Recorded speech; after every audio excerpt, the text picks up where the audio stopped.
All right, hallelujah. Welcome to Equip Ministries.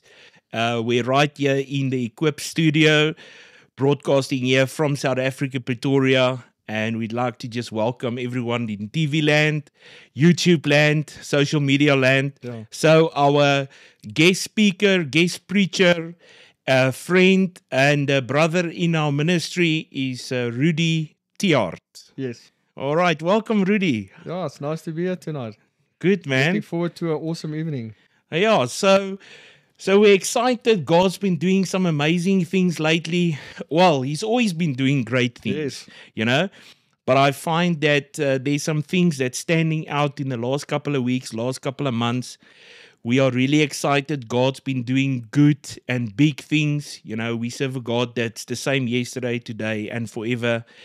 And wow, we are so excited. You know, we passed the midsection of this year. I feel like it's the tipping point, that tipping point of the year. And from here on forward, it's downhill. And we already have seen so much that God has done in this beautiful year of 2025. You know, I remember in the new year, we prophesied, we said that this is the year for more. You know, Yes. new things, you know, and God has really been doing the new things. We've seen such a tremendous move of God everywhere. We've seen it in friends, we've Yeah. seen it in brothers, we've seen it in the church, we've seen it in other ministries. So we know it's on God's agenda, this new thing. So Pastor Rudy, that's joining us now tonight. Pastor Rudy, so tell us a little bit about you. I mean, you are a man of God, you're a preacher, you're a pastor. You know, you're a successful Christian businessman. Tell us a bit more about yourself. So, yeah, man, I just love the Lord. It's difficult to talk about yourself. So where do you start? Yeah. Um, Yeah, give us a little bit of info. So people always out there, you know, they watch these podcasts, they watch us. Yeah. You know, and many times people wonder, you know, what is our journey? How did we get where we are today? Yeah. You know, maybe give us like a quick introduction to the life of Rudy and, you know, and your wife and Yeah. how beautiful you guys are. Tell us about it. So, I'm married to a beautiful wife. We've been married for 20 years this year. It will be good. This is a good time to wave. To wave, yeah, Yeah. I know. Yeah. Yeah, so we've been married for 20 years. All right. We met each other in 1999, and God has really molded us together as a couple, and we love the Lord. We love doing life together, and so my journey started very, very early, and I came to the Lord when I was 12 years old. Wow. Baptized in the Holy Spirit, and just the Lord really just touched me at a young age. Wow, that's a And privilege. so I went through life, started working, and only later in my later years, I got the opportunity to go and study, Okay. and I finished my degrees and everything about 2 years ago, Wow. and and I'm now really just trusting the Lord just to open doors and where I can minister and just bring the word to people and just introduce them to this wonderful Jesus. Amen. Yeah. Yeah, that's amazing. You know, for everyone that's watching, you know, Rudy's available, you know, to come and preach in your church. You know, he'll bring the fire, he'll bring the signs and the wonders. So, you know, remember to invite him. Yeah, what a privilege to serve God from Yeah. such a young age. You know, we live in times where, you know, many people only meet God or are introduced to Jesus at a Yes. much later stage in their life. I mean, myself, even though I grew up in a very religious, traditional, you know, system, I still didn't have that personal relationship with Jesus from a Yeah. young age. And I think, you know, if what a privilege to you know, to have Jesus from a young age, Yes. you know, and it's something that I'm seeing with the youth now. You know, there's this Mm. hunger under the youth to Yeah. find Jesus at a young age. Yeah. You know, usually in most of your systems and circles, people are only introduced to Jesus when, you know, when they leave school. Yeah. Yeah, it's such a beautiful thing. And just now, something that happened recently was in my business. I employed a young guy also that I had the privilege of baptizing, Wow. and he's still very young, and he had the opportunity to go and baptize him, and just to hear his testimony and what the Lord has done for him in his life, and where he came from, and we went to a church the other day, and he was actually preaching. Wow. And I tell you what, the presence of God was on his life. The Holy Spirit went through him. Wow. And it's just amazing to see these youngsters at a young age not sitting in the wrong places, but being in church, in the front of church, and Yeah. preaching the word of God. Yeah. Amen. Yeah, I see. So it's interesting what you are saying, Rudy, because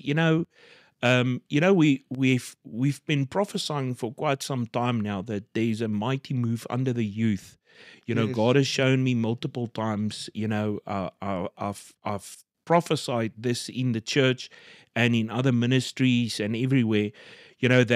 That God is busy raising up an army with the youth. Yeah, You know, definitely. and the thing is, I remember couple of years ago, during a period where I was fasting for 40 days, where in that fast, God showed me I had this whole experience in the 40 days where God almost pulled me into heaven, and I was overseeing like the whole basically I could see the whole of South Africa, almost like a flat map. Yes.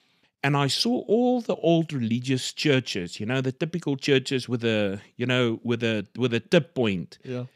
And then I saw all these houses, and the next moment I saw this huge angel that appeared next to me with a massive long sword. And this sword, he basically, as he took the sword, he swung his sword and he chopped off hundreds upon hundreds of these old churches. He chopped off the tops of these churches. And while I was looking at that, the next moment I saw like a wind and a fire that started to blow into these churches because they were without a roof. They were open. Yeah. Yeah.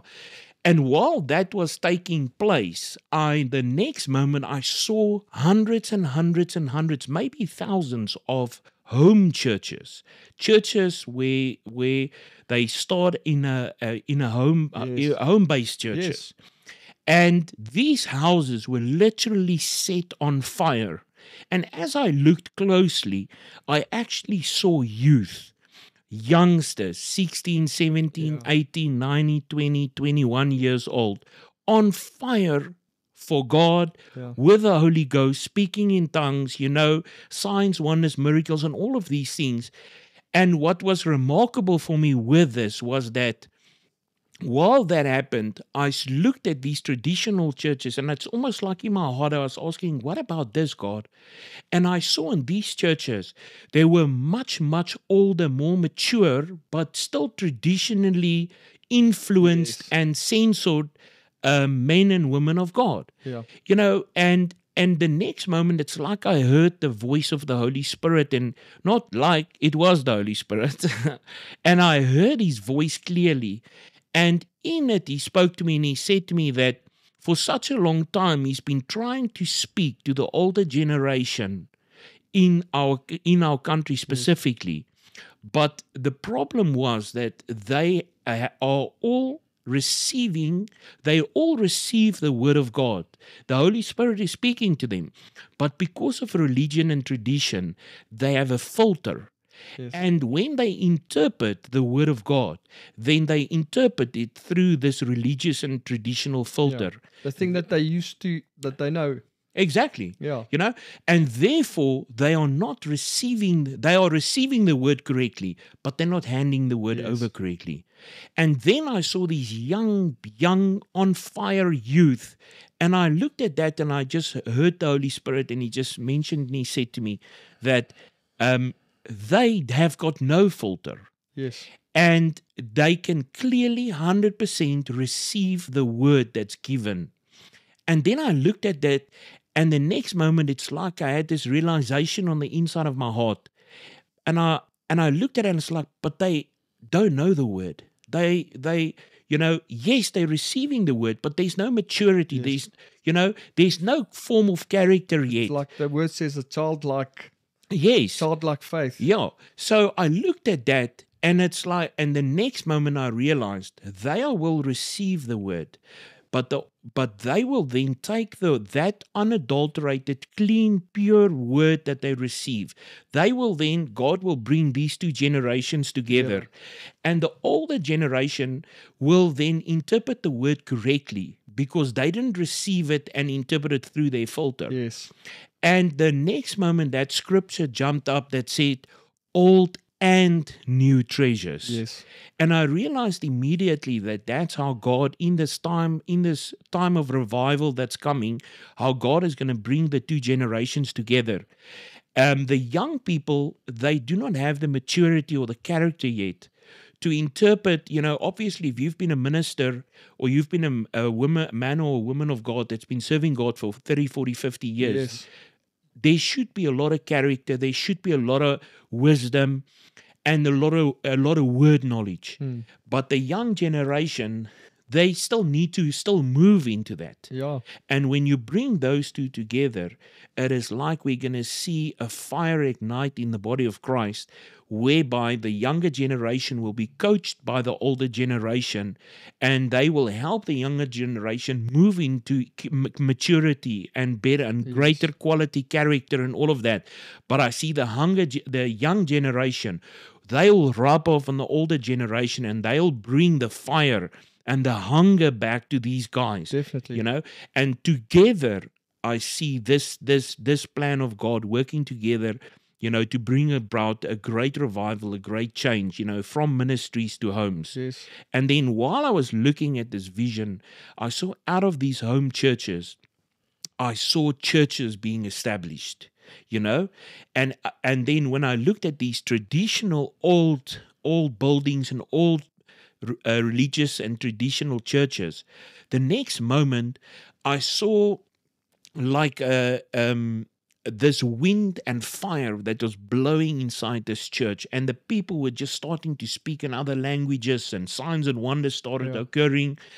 And while I was standing outside, the next moment it's like this angel took me and he put me down, and I was looking at the outside of this building.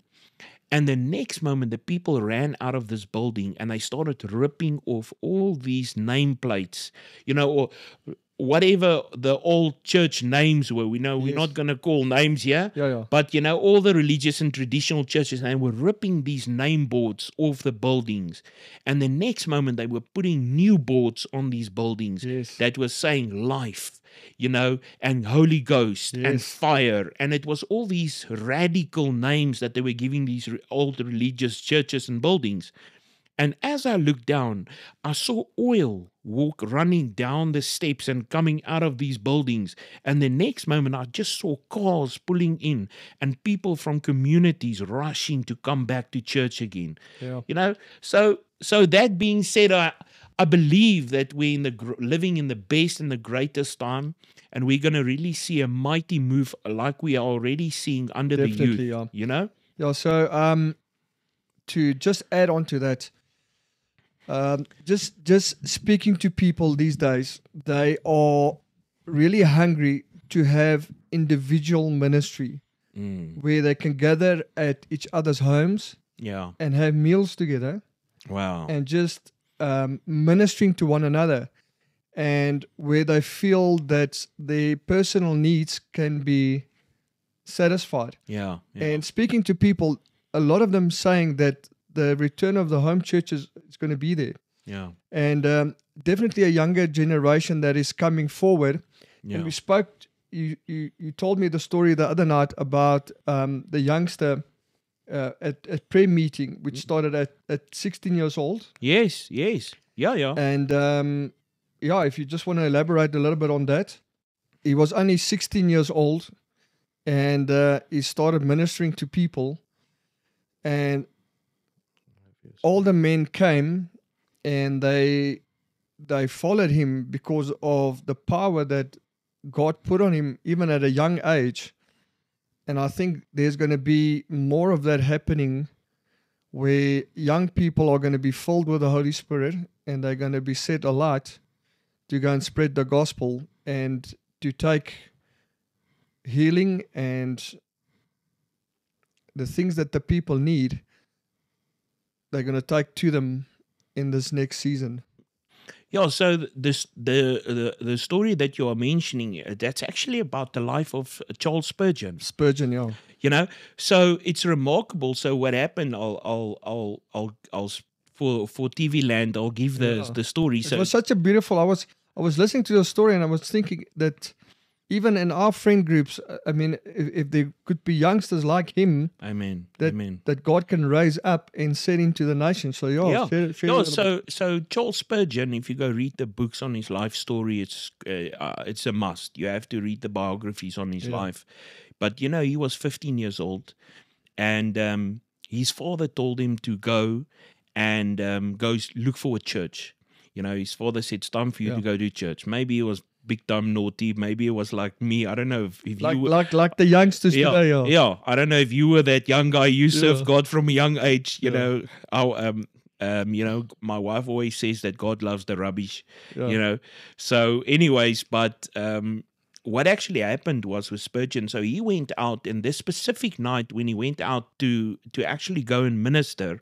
To go and look for a church. As Charles Spurgeon went out to look for a church, what actually happened was that he found himself in the middle of the snow. It was super cold, and he was looking for a place where he could actually just hide out from the snow. And as he found a building, he went inside this building, and it was an old empty church.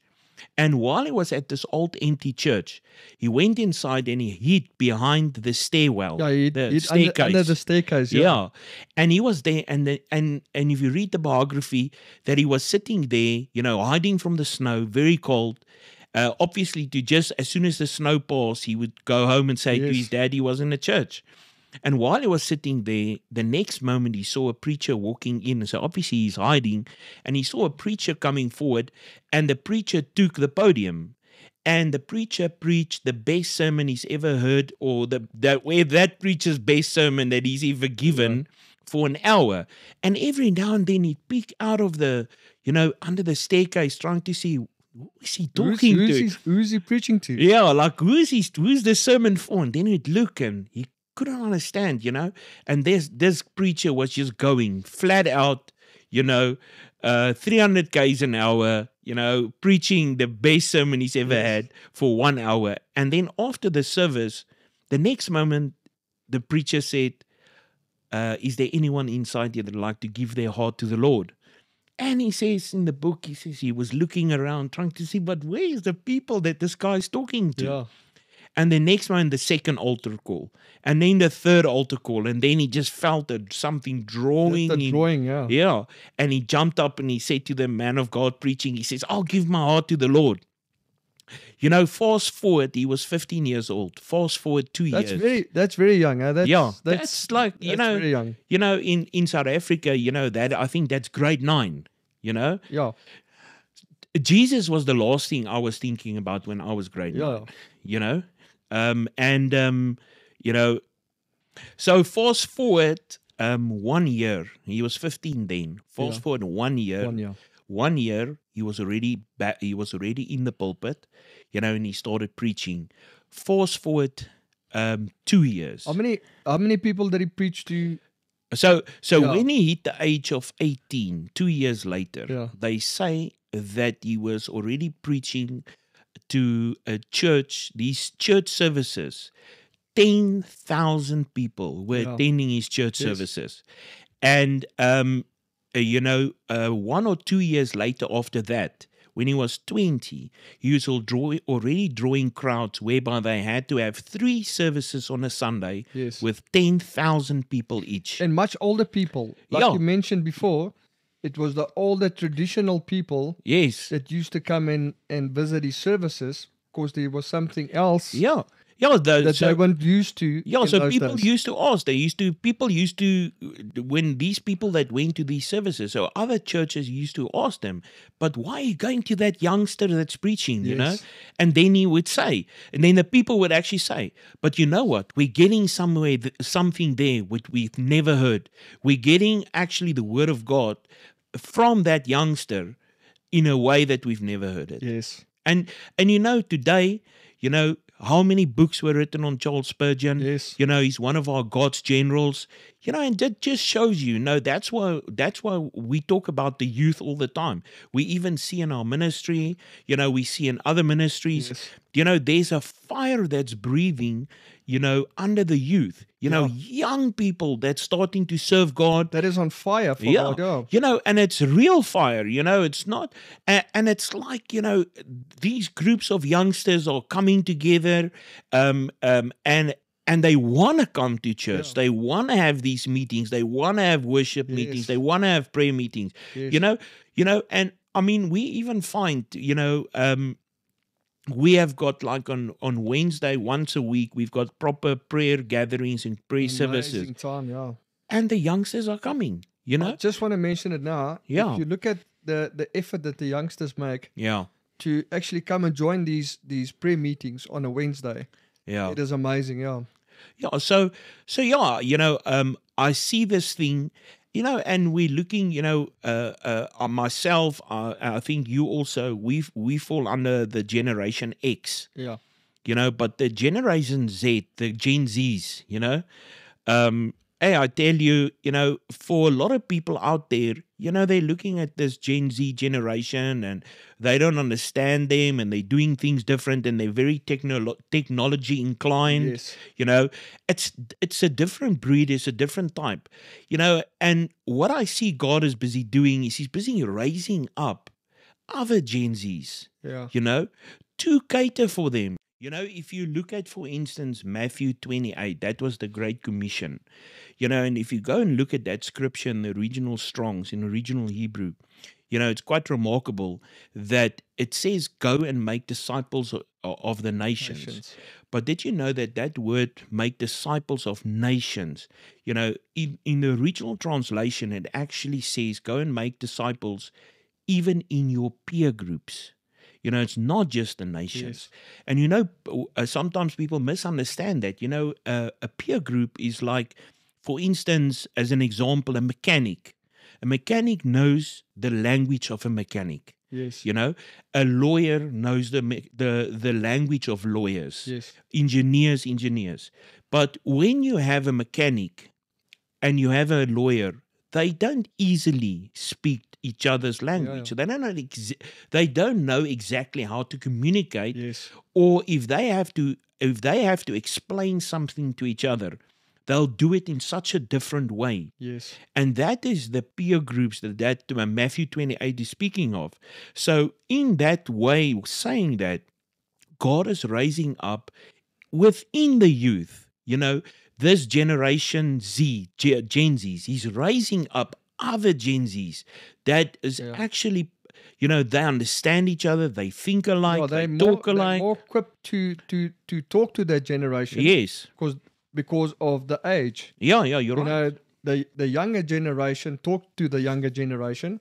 Yes. And where the older generation, they speak to each other, So the younger ones communicate on another level than the older generation. Yeah. So that's very true. Yeah.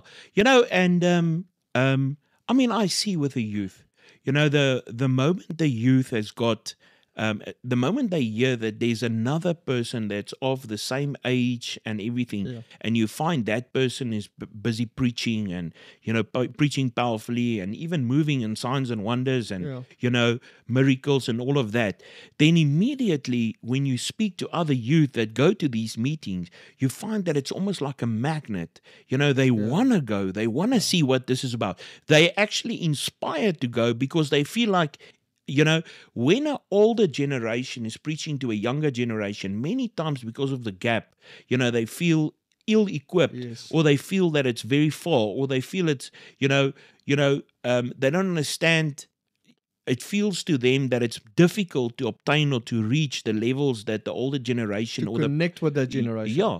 And I mean, unfortunately, they look at 20, 30 years, sometimes 40, 50 years worth of preaching and experience, Yeah. and then they see it's a very far thing for them to connect to. But the moment you've got the same generation, the same youth that's standing up, going for God, being on fire, it feels that it's within their reach, Yes. and that inspires them to actually want to serve God, Yeah. and it's remarkable because less and less you're finding the youth going out into the world doing these things, and more we're finding them inspired and on fire for God stuff. So I find that in the corporate world also where I come from, that even the younger generation that's taking over the baton from older generation, they come with new, fresh ideas. Yes. And recently also there was the company that I work for was a Christian guy also, and he was much younger than all the other guys that was the CEO at that time. Yeah. And he was much younger, but God used him mightily, even at his young age, and he got promoted to take over from the much older CEO of the company. Yeah. And he brought in his Christian values, and he brought in whatever God has put on his life, and he changed the company around. Yeah. So even in the business world, there's a young generation that's being raised up Amen. Amen. to take the gospel into these businesses and into the marketplace. Yeah. And I can see that, and that they're having big effects. Yeah. Yeah. Wherever they go, whatever they do, they do things differently than how the older generation used to do it. Yeah. And there's much bigger results that they bring with the changes that they bring out. I mean, there's a lot of examples in the Word. You look at someone like Prophet Jeremiah. Yes. Prophet Jeremiah was young when he was called. Yeah. If you look at David was young. He was a little shepherd boy. Very, very young. Yeah. Yeah. I mean, if I remember correctly, that David was approximately 15, 16 years old when he was anointed to be king by Prophet Samuel. Yeah. Imagine that. Imagine in today's times, someone would prophesy to a youngster that's in the church, 15 years old. He walks up to me, he says, "I just want to prophesy, you're going to be president of South Africa soon." Yeah. That's their minds will be blown. They will be boggled. Yeah, they're like, no ways, because we're living in times where, most of the time presidents are like 60, 70 years old. Yes. And those, and also, there's no difference really in that than in the kings of the old days. So imagine, a youngster, God would call a youngster to become president of a nation. Yeah. And in reality, it's the same as those years. It was a king of a nation. Today, it's a president of a nation. Yes. So imagine a 15-year-old in today's times, getting a prophecy, and within his 20s, 25, 26 years old, because it took roughly 10 years for David to actually step into his kingship. Yes. So imagine 10 years. Imagine a president of our country at age 25 because it was prophesied. Yeah. I mean, it will blow people's minds. It will change things so much. Yeah. So, I mean, there's a lot of examples. I mean, Prophet Jeremiah, I mean, wow. There's so much you can say about him.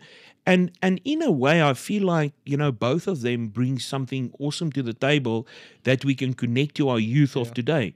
David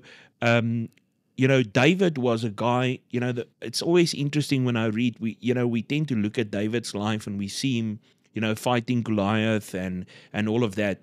But, when you look at the scriptures, and even Paul, he mentions it, where he says that before he met Goliath, he fought a bear and he fought a lion. Yeah, he killed both. At a very young age. And if you look at that, I mean, he went through awesome preparation before the day he actually stood up into his office. So and we see that with the youngsters of today.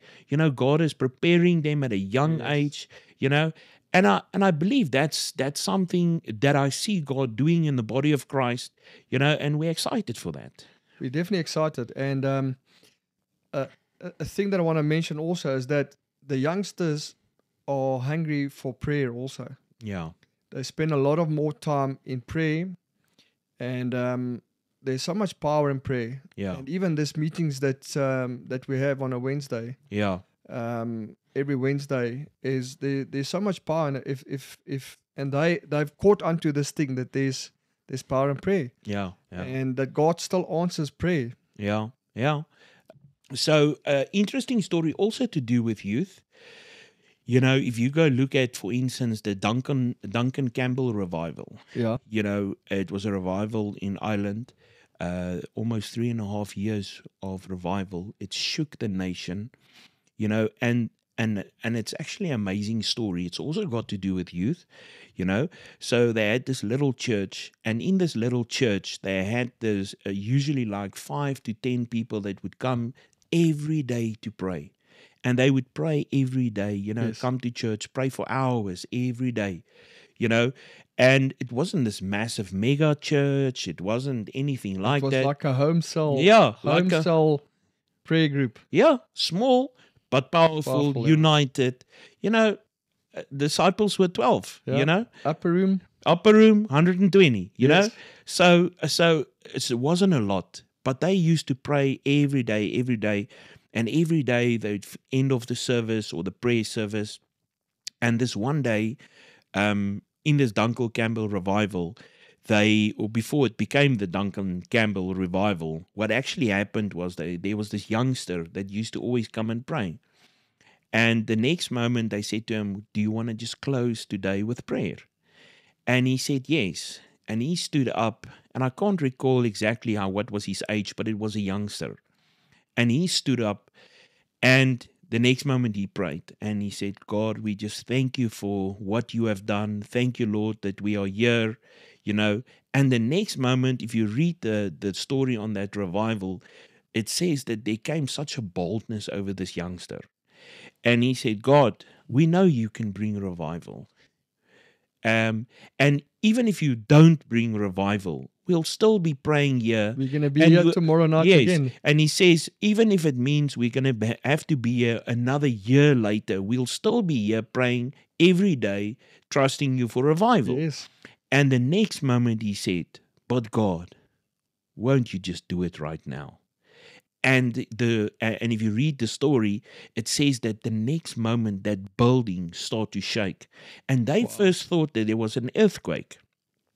So the whole group of these 10 believers, 10 prayer warriors, intercessors, they ran out of the building because all the ornaments were shaking. They didn't know what was happening. They thought it was a real earthquake. And they ran out of this building. And as they got outside, they saw people from the whole town, the whole city, started running towards this church. And obviously, they're facing the people, looking at the people. Yeah. So they don't understand what's happening, And the next moment, as they turned around, they saw the building was on fire, but it wasn't real fire. Wow. And literally, the whole city or the whole town could actually see the flames and the fire on this building. And people started running towards this church. And they say, even I can't remember how far away from the building, people would just kneel down, fall on their faces. The presence of God would just hit the people in the streets, people running towards the church. And as these 10 people turned around, they noticed and they saw that this fire that was on this building.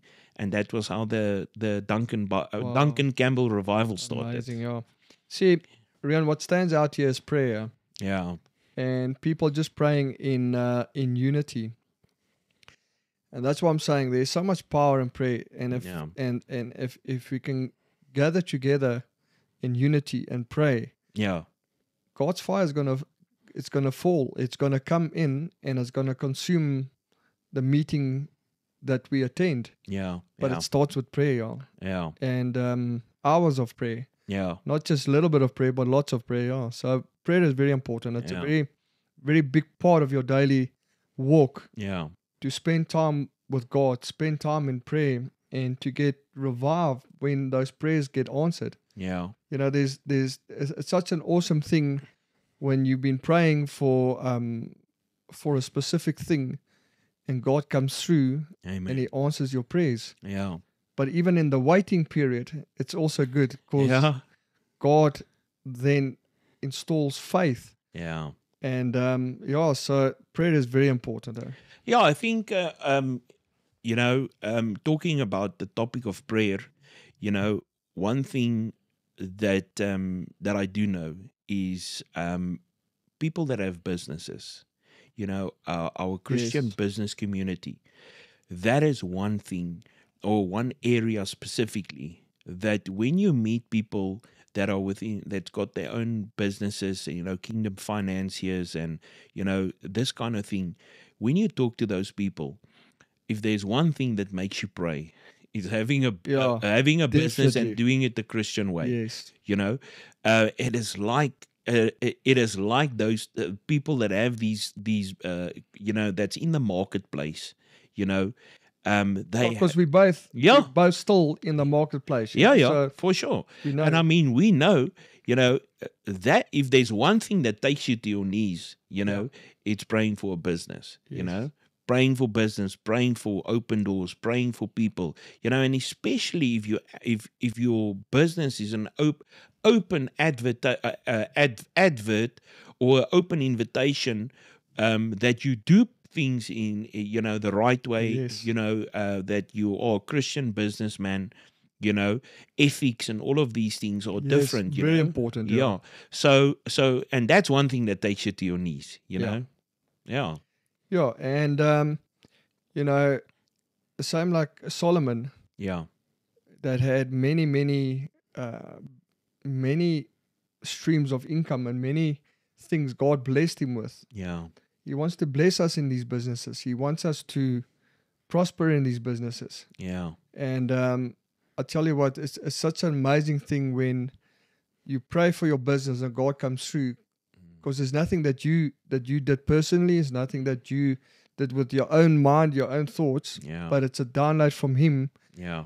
and He gives you the blueprint for your business. Yes. And even the people, this youngster that are I want to tell you a quick story about this youngster that used to work for me.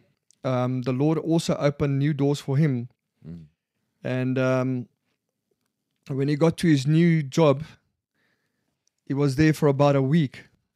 And the owner of the business called him in and he said to him, but I want to see you. So he was thinking the worst, that Yeah. It's time. First. last in, First out. last in, first out. Yeah.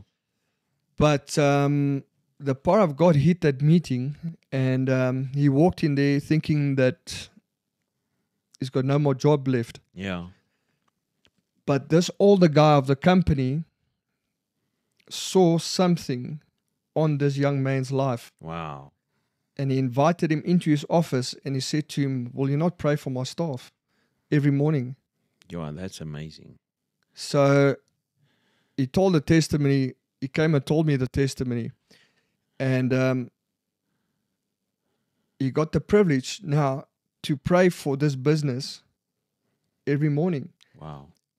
And that's the same thing that I've said earlier on, that the older generation are going to the new generation Yeah. Yeah. because they can see the hand of God on their lives. Amen. And I think there's a younger generation also that works at this company, Yeah. so he connects with them. Yes. And the other day also he told me another story that they went and had a new warehouse that they acquired. Yeah. And he called him in again and he said, you go with my wife, you go there and you anoint the building Wow. and you pray for the building. Wow. It just shows you, eh? So, I mean, he only knows him for a short period of time, but he trusts him so much because he saw something that God has put on his life. Yeah. So the younger generation, watch this space. Yeah. The Lord's yeah. going to use them Amen. for powerful things. Amen. And even these prayer meetings that they have in the morning, even though he's leading it, God is breaking through in these meetings where other people now get the chance to pray. Yeah. And God is growing the other guys that doesn't normally pray, Yeah. because the opportunity is there now to pray. Yeah. And and they've also seen miracles, and they've seen their prayers answered in these prayer meetings. So Yeah. it's very important. You pray for your people before they start every day. Yeah, we do. Eh? And You've joined us a few times. I've joined a couple of times. Yeah. It's a privilege just to Yeah. come into these meetings where you can pray for your staff and your people, you know. And Yeah, it's we got to a point at some stage, we've always served God, and we've always for many years had businesses and everything, and for a long time, me and my wife Patricia, we used to pray for our businesses, but we used to pray together. And as God added to our companies and we grew and we got more staff, we realized that it needs to be a group prayer. And yes, and we've got this thing where every morning when we get to the office, we gather all the all the staff members, everyone together, we pray, we speak the right stuff. And what's so amazing is that, many times when, especially like, we trust in God and we know God is doing big stuff. But how awesome it is. Like, we obviously have a lot of youth and a lot of young people in our business. And what's so amazing is when there is big things that happen, or big contracts, or God blesses the businesses financially, or, there's huge sales or something that happens that's out of the ordinary, then these youngsters, the first thing that they come and they testify, it's like, yeah, but we prayed that. You guys prayed that, Yeah. So that's awesome, that what a privilege to see God moving, in our businesses, in the marketplace, and to hear of so many other companies that's experiencing the same thing. Yeah. And there's so much power in that thing, and it's a good foundation to have for your business, is to pray and take hands with your staff. Yeah, amen. Like, don't just treat them as a normal employee, but pull them in, let them pray together, let's hold hands, let's celebrate the victories. Yeah. What's so funny is that sometimes, especially in the beginning, you get some of these guys, they're shy, they've never even been to companies where people pray, and then you tell them, okay, listen, tomorrow it's your turn, the day after it's your turn. And then in the beginning, they're like, no, I'll pray next month. And, I'll pray, give me a few weeks to practice and whatever. And then you find eventually when stuff starts happening and, you keep on praying every morning, all of a sudden then you say, so who's praying? And then these youngsters, their hands go up. No, I'll pray, because it's almost like you can see they're so excited because they also want to be part of when God did something for the business, that they were part of it. They were also part of the group that prayed, maybe something specifically that they prayed for in one of the morning sessions then happens, it once again builds their faith, it lifts them up, gives them boldness, and this way they, from a young age, young generation, they see God move, Let me throw in two nice scriptures for us. The first one is obviously 1 Timothy, where Paul says to Timothy, let no one despise you because of your youth, but be an example in speech, conduct, love. Timothy was a young guy, but he was powerful, The second one, this one I actually want to read. This is the one from Jeremiah. He says in Jeremiah 1 verse 7, he says, but the Lord said to me, do not say I am too young. He says, you must go to everyone I send you to and say whatever I command you. So that already, saying that or quoting that scripture, makes me realize, that is exactly what God is busy doing with the youth. He even said to Jeremiah, Jeremiah obviously said to God, hey, God, I'm too young. And God responds and say, no, you don't say to me you are too young. You'll go wherever I send you and you'll say whatever I command you to say. That's powerful, and that is what we are seeing. We're seeing that under the young generation, and I believe that God is busy raising up a prophetic nation. A lot of youngsters, you see them, there's great callings of God on their lives. Yes. We would only see that a lot of the times at much older people, Yeah. but now we're seeing God just raising up powerful young ministers, young men Yeah. and women of God. Yes. I don't think we must exclude the women. Yeah. We see young ladies on fire for God, Yes. not letting guys stand in their way, Yeah. and that's something powerful. Even within our worship teams, Yes. it, many times it was the much older people that Yeah. used to be the worship leaders. Yes. No, it's the youngsters that, Yeah. that come forth. Yeah. Yeah, I mean, I'm reminded of the original Jesus culture. Yeah. When they started out, Very young age. yeah, I mean, they were actually Bethel Church's youth group. Yeah. Yet they rocked the world. I mean, they traveled the world. Their music shook churches. Even today, still, Jesus culture is a mean contender. Yes. They bring something to the body of Christ. And I remember those years when Jesus culture just came out. I mean, I remember some of those songs, that like Rooftops and all of those. Yes. I mean, we listened to those Over and over. over, yeah. Yeah. I mean, there was Even today we still listen to those songs. Yeah. I mean, when those songs came out, the Kim Walker Smith was young. Very young. I even look at the YouTube videos. Yeah. And I'm amazed at what age God used her when she started her career. Yeah. Yeah. Very young age. Yeah. And I mean, you look at that, and I remember meetings that we were in where those songs got played when they came out, and the power of God would hit those meetings, those buildings. I remember hours and hours of lying on my face under the glory and the power of God. And I'm seeing that now. I'm seeing these youngsters. And I think our generation, the young generation, are hungry to see that. Yeah. And to experience what we've experienced when we were younger. Yeah, you're right. So they've got this thing in their heart where they want to experience that fire. They want to experience that. They want to meet God when they worship. They want to feel the fire. Yeah. And there's such a hunger in them these days too. They want something real. They don't want. They're not interested in religion and tradition because remember, they do not come from that. Many of us older generation preachers and men and women of God, we come from that religion and traditional churches and circles. But the youngsters coming up now, and that's what's so awesome, is they were never influenced by religion and tradition. Yes. They grew up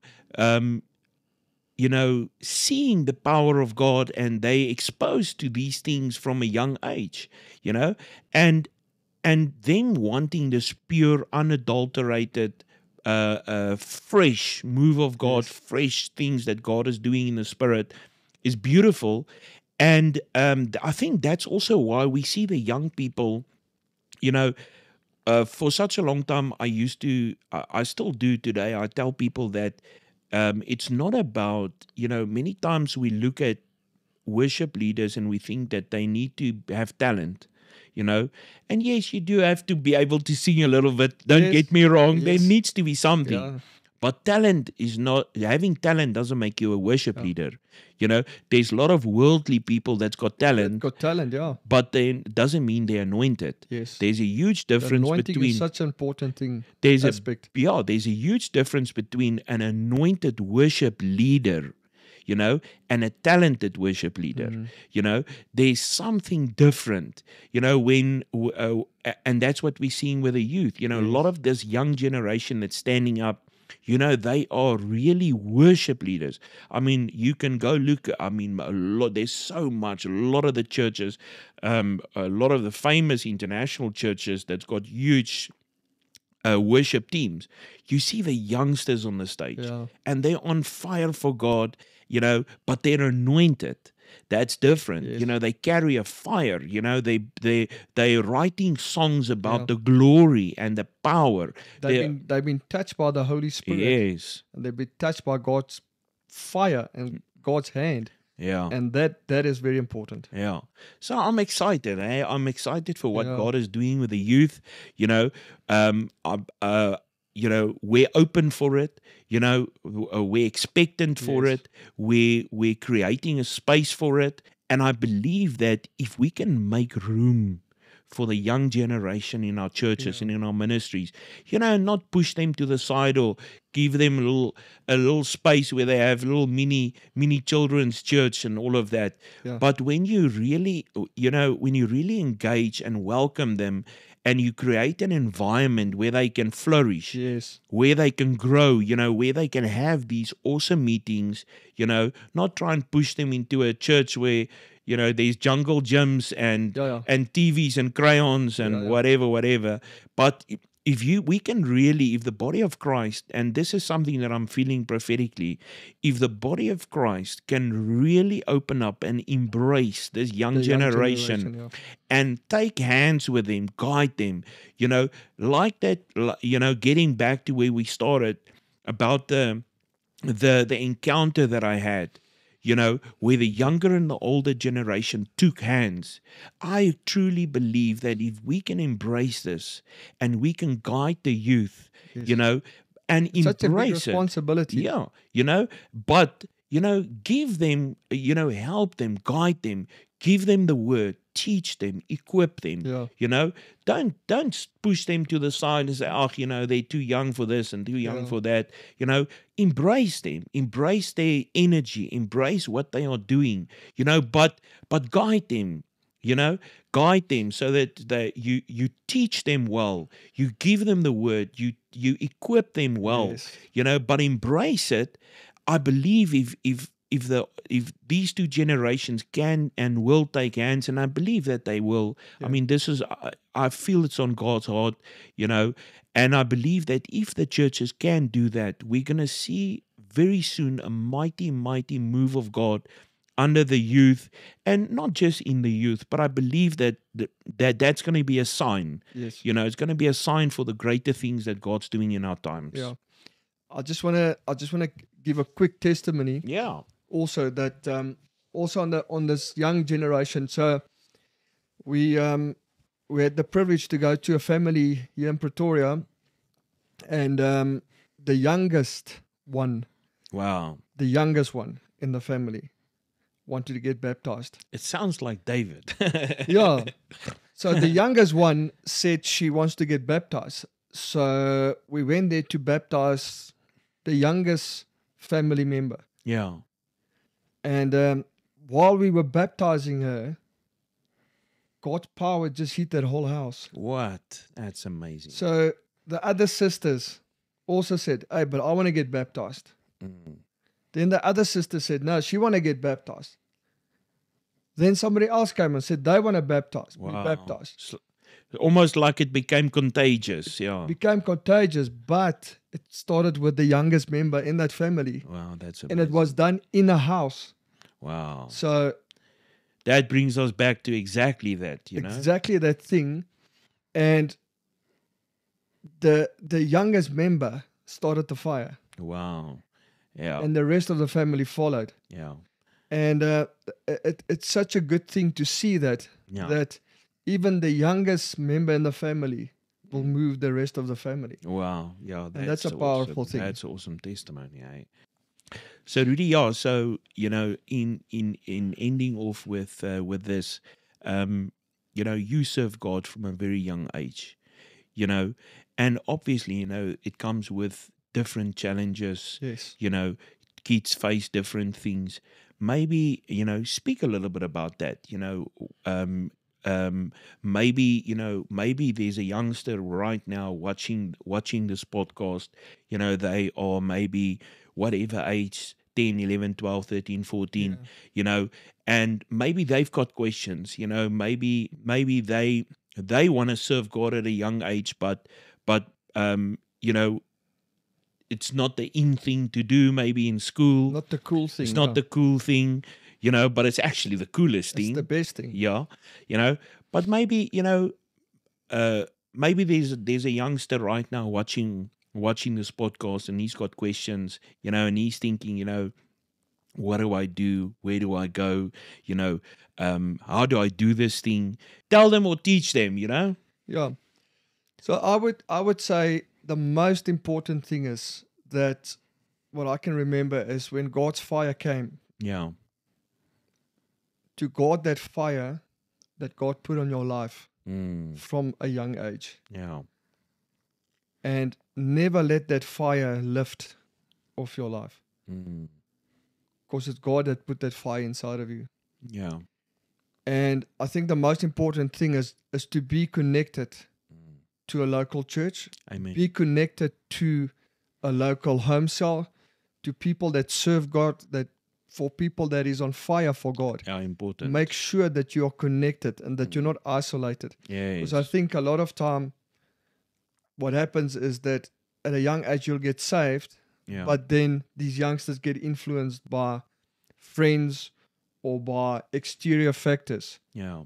that pulls them away. Yeah. Yeah. So it's very important to stay connected, Mm. stay in a local church, read your word. It's Yeah. very important. Get to know the word. Yeah. Get to know the word, get to know scriptures, spend a lot of time in prayer. Yeah. I think that's a very important thing. Yeah. And Yeah. we touched on that tonight. Yeah. Yeah. That your prayer life should be your Yeah. It should be like your catalyst. yes. Yes. Yeah. And mentioning that, we can see, even just looking at the statistics, and I hate statistics, but even looking at the statistics, you see our young generation, there's a lot of suicide, there's Yes. a lot of things, there's a lot of stuff happening. And when I look at things like that, then it makes me alert. Then prophetically, I feel something standing up on the inside of me that's saying to me that the enemy is trying to hinder this young Yeah. generation of walking and stepping and doing these Yes. things that God is calling, and that God wants to do. Yeah. Devil is a liar. We know that. Yeah. His plan's not going to succeed. He's actually I already read the word. I read the last page. God wins. He loses. Yeah. He loses, God wins. God wins. God wins. The Bible is always, I always find it funny. The word says that the enemy has been defeated and disarmed. Oh, yeah. So he doesn't have any arms and he doesn't have any feet. Yeah. He's defeated. He's defeated and disarmed. Yeah. So, but that being said, our youth is facing things like Yeah. that. Is obviously the drugs and alcohol, and we're facing a thing with social media, internet. As much as there's good, there's bad. The enemy always tries to turn the things that can benefit the kingdom to things Yes. that he wants the kingdom of darkness to benefit. Yeah. But maybe what's your view on that? I mean, with regard to that, I mean, what do the young people do? What should they do? How do they? You mentioned the fire, you mentioned prayer and all of that. But for young people that's even struggling right now with things like that, what do they do? Yeah, I think it's very important for them to get to a local church Yeah. and be connected. Yeah. They got to be part of. I can say they got to remain under the cloud. Yeah. Yeah. Don't not be under God's power and His glory. Don't go underneath what God has put on your life. And I think it's very important that for us as men to even mentor the younger generation. Yeah. Get yourself somebody that can mentor you, Yeah. somebody that you can phone, somebody that you can speak to. Yeah. Whatever you go through, whatever questions you have somebody Yes. that you can that your soundboard, Yeah. that you can pick up the phone, that you can chat to. And I think a lot of time what the enemy try and do is with these youngsters, they try and isolate them Yes. Yes. where they're on their own. Yeah. So it's very important to be connected, and to have somebody that you can speak to. And Yeah. I think that's the main thing when they face things and go through difficulties in life, Mm. they don't have somebody to speak to, Yeah. and Yeah. they feel like they're on their own. Yeah. And so they need to be connected Yeah. and have somebody that can mentor them. And that's a big responsibility for us also, Yeah. to see the same thing that God sees in these youngsters, Yeah. Yeah. True. to identify it Yeah. and help them and assist them Mm. to let them walk in God's perfect will for their life. Yeah. Because the enemy is like a roaring lion with these youngsters. Yeah. He's always waiting there for them. Yeah. And so we've got a big responsibilities on our shoulders also. Yeah. Yeah. I mean, yeah, I think, and that's what's so beautiful about the word. It says that Jesus is our friend, Mm. and the word also says that there's a friend that sticks closer than a brother. Brother, yeah. It's quite important, and maybe there's the youngsters out there, maybe struggling with these kind of things. That's my favorite scripture. Yeah, oh really? One of my favorite. Well, yeah. And we're actually visiting my brother this weekend, Okay. and that's our when we get together. Yeah. That is what we say to each other, So Yeah, it's important. I believe that whoever any youngsters that's watching this right now, yeah, I believe that that Jesus is that friend that will stick closer than a brother. yes, Jesus will absolutely fill any vacuum, any emptiness, emptiness. any empty space that you have. There's nothing like Jesus. Yeah. There's no compromise, there's no parallel, there's no anything else. The world's got nothing to offer that even remotely compares to Jesus. And the way that Jesus loves us, Yeah. Wow. sometimes doesn't get portrayed by our earthly fathers. Yeah. And that's where these youngsters miss it, because they got a Bad examples. bad example. Yeah. But if they can only know how much Jesus loves them Amen. and want them to give them good gifts in life. Yeah. I mean, that's like you said, what's important there is, that's why it's important to connect to the right church, Yeah. the right type of church, spirit-led, Holy Ghost, fire, Yes. churches where there's growth. I always say that always look for churches that's got growth, Growth, yeah. That's not dead. That's very important. It's something that you need to look for. And, being part of a local church, planted in that local church, Yes. planted in the youth of that local Yeah. church, then you are surrounded by like-minded youngsters, Yes. but this time spirit-filled, Yeah. like-minded. Because the old saying that says, if you're with 5 bad people, then you're about become to be number 6. number 6. Yeah. And if you're with 5 successful people, you're You're not. about to be number 6. So it's important to connect with the right peer groups, the right people. Connect with friends and people that serve God. Yes. And connect in your local church. Yeah, very important, eh? Very, very important. Yeah. Yeah. So I think, Rudy, I think you should. Would you mind just praying for the youngsters? This is. I love this topic that we spoke about. Yeah. We've got a passion in our heart for the youth. We're gonna see the youth. We're gonna help the youth. We're gonna be that instrument for Yeah. God to raise up the younger generation Yes. and equip them. That's our Yeah. hearts.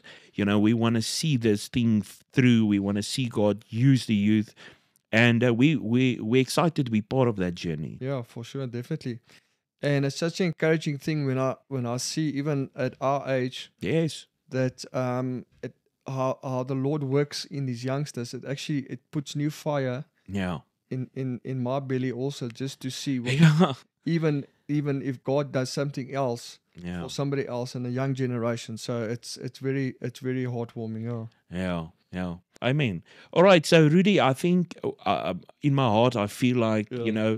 you're the one here that started serving God at a young age, the challenges, Yeah. you faced those things, Yeah. I met God at a much later age, Yeah. still a privilege, Yeah. hallelujah, here we Hallelujah. are. Yeah. But I feel like, maybe you want to pray for the youngsters there in social TV land, Yeah. Amen. Yeah. Let's pray. Yeah. Yeah. So, like I said, there's so much power in prayer, and tonight I'm going to pray for you. But what I want to also just say to you is just to find time in your day when the storms of the life comes and the enemy comes knocking, just to go and pray. And there's so much power in prayer. So yeah, let's pray. Yes. So Lord, tonight we bring these young generation to you. Lord, we thank you for this young Amen. generation, Father. Thank you that you're busy installing your Holy Spirit again in them, Father, and Amen. your fire in their life. Father, I pray for them, Father, that the difficulties that they go through in life, the things that they face on every day, Father, that you will be with them. Father, that they will not feel like they're drowning, Father. But in these times, Father, that they will reach out to you, Father God, that they will run to you, Father, that they will not run to earthly things Amen. to satisfy them.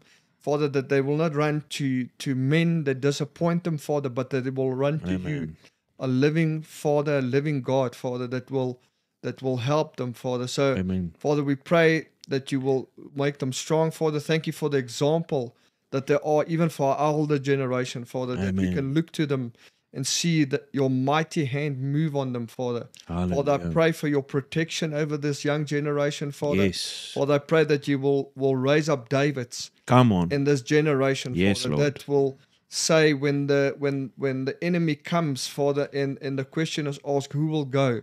That they will be the generation that would say, Amen. Yes. yes, Lord, use us. We will Amen. go. We Amen. will go and fight the giants. Father, we thank you for this young generation, Father. We thank you that you are raising up a generation so powerful, Father, that Come the on. enemy will not be able to stop it, Father Yeah. God. Father, we thank you for your hand upon them. Amen. And Father, we pray, Father, that they will become a generation that people will still speak about in years to come. Come on. Yes. In Jesus' name we pray. Amen. Amen. Amen. Amen. Rudy, hallelujah. So we're excited. We're gonna see you next time. Thank We're trusting God for some amazing times together. What a privilege for you to be in the studio with us and be part of our ministry. Wow, we're excited for what God's gonna do for the rest of this year. Amen. But yeah, hallelujah. And yeah, we bless everyone. We pray for everyone. May you have the best week, best month, Amen. best year that you've ever had. Yeah. We're excited. We are trusting God for everyone that's under the sound of our voice, to just walk in, talking, seeing the supernatural hand of God. We Amen. agree for everyone here in TV and social land, for God to move mightily in your personal life, your family life, your business life.